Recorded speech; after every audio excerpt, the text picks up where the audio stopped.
1-2 वर्ष पर्खिनु तपाईलाई मेरो जुत्ता पुस्ने लेभलको बनाउँछु त बाउ सामानको भिनाजीसँग बोल्ने तरिका तेरो यही हो।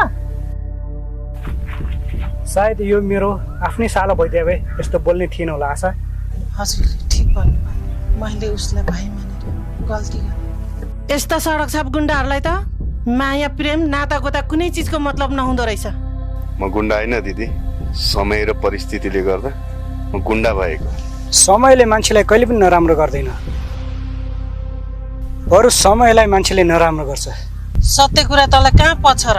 तेरो लागि हामीले के कमी गरेका छौँ?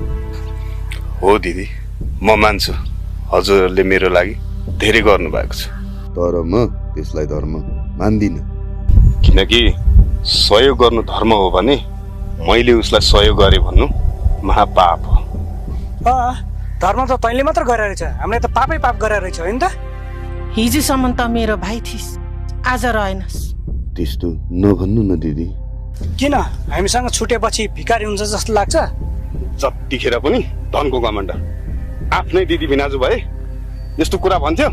बख तिमीहरूलाई, मैले जानेको छु। यो बाइक पनि यही होस्।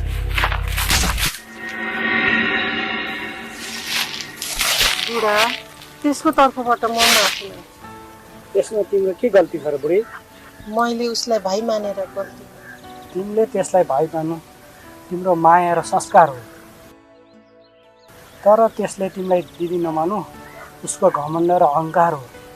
सायद आफ्नो भाइ भइदिएको भए किन यस्तो हुन्छ? भन्न त रगतको नाता भन्दा भावनाको नाता ठुलो हुन्छ भन्छन्, तर त्यो म मान्दिनँ।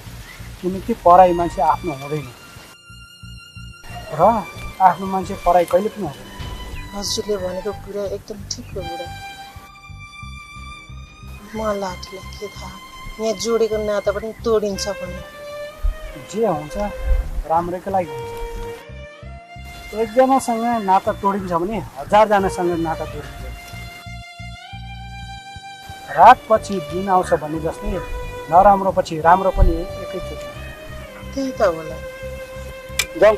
हस्।